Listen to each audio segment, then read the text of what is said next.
Hey, what's that?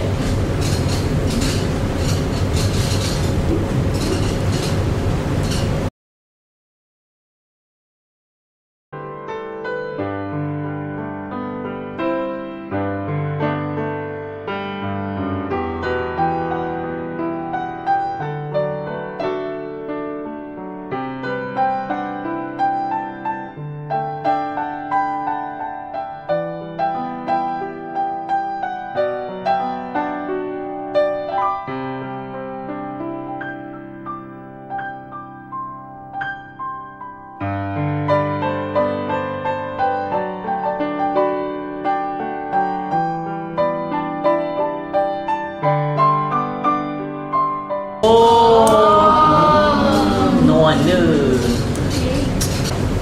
Sakina, from international business point of view, why IMF is so important? Can you explain?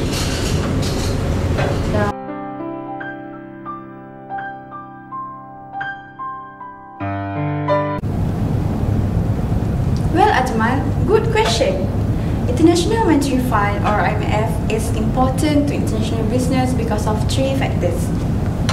Let me explain. The first one is surveillance. Correct. IMF provides surveillance assistance. Second one, financial. IMF is important because it provides financial assistance. And lastly, can you guys guess? Technical! Impressive, yes. Lastly, IMF is important to international business because of it provides technical assistance. Okay, for the first one, what IMF do is it ensures stability of international monetary and financial system like currency exchange rate, and it also continue to assess market condition of its member countries.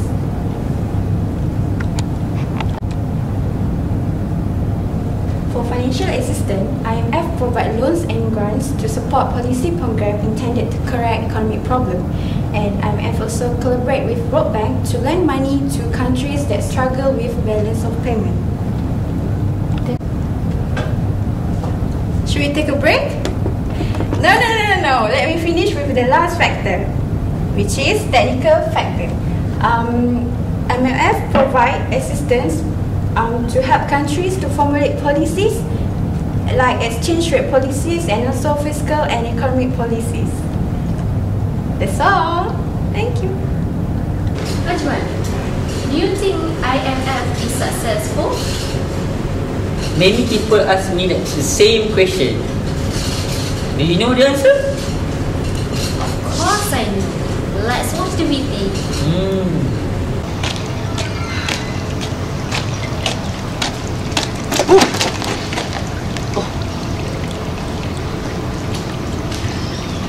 Aduh, ouch. Hey, what's wrong with you? I have problem, I fall down. Why? Do you need some assistance? Yes.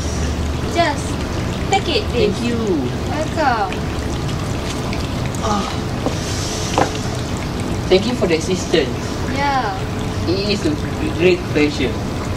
You want this back? It's okay. You can take it. Maybe you can give me in 5 years later. Oh, alright. Thank you. Welcome.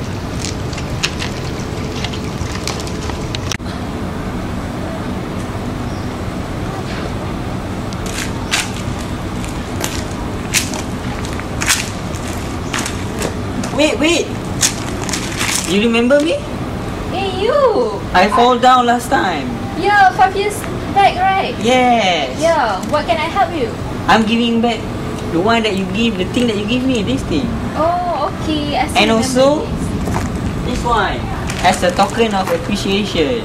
Okay, A thank you. gift. Okay. If you have any assistance, you can call me later, okay? Alright, thank you. Welcome. IMF is a very successful institution in helping other countries in facing their crisis. Yes, that is true. For example, if a country borrow 100 ringgit, they need to pay back 110 ringgit. Yeah. and it is called as a payment, and it is about the interest that they need to pay to the IMF itself. So what I can see here is IMF is a very successful institution. That is so true. Yeah. That's all from us. Yeah. See ya. See ya. Girls, I think I better take my leave, alright? Is it okay? Right, thanks. IMF in back Malaysia, isn't it? Yes, I think, let me bring you back to 1997. The 1997 and 1998 East Asian crisis was started by the collapse of Thailand baht in July 1997. Lead to three things. First, financial crisis. Second, economic crisis. And third is currency crisis in most countries of the region. Malaysia was one of the affected countries.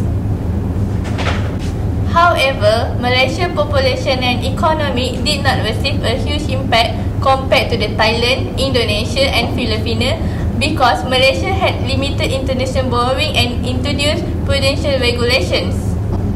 In July 1997, within days of the Thai baht devaluation, the ringgit Malaysia was attacked by speculators.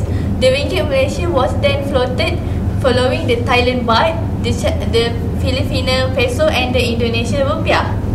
The ringgit Malaysia fell by its lowest level by January 1998 to almost half of the value it had. So, what I'm trying to tell you is like this.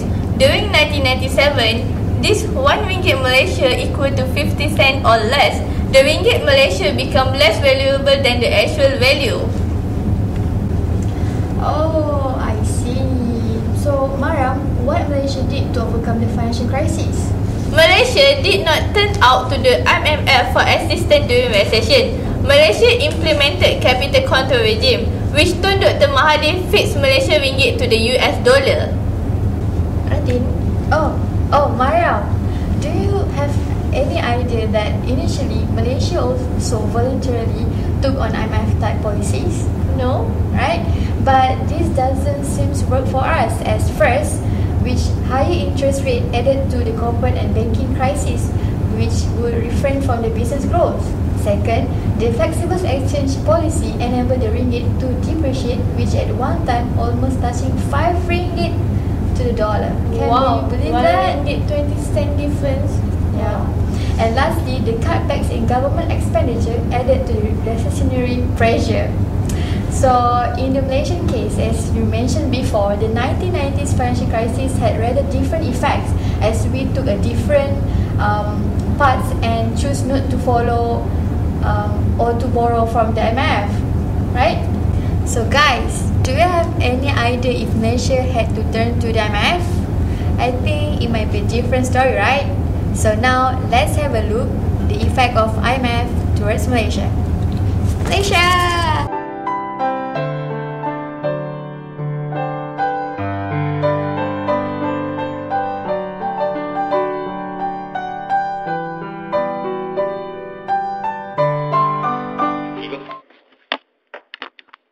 In a nutshell, from our point of view, even IMF has been successful in certain countries like Jordan and Mexico, But there's also huge failure in other countries like Tanzania and Iceland. Besides, there are alternatives to the IMF policies that can be applied in a relatively successful manner with a good result. Malaysia, for example. Maybe.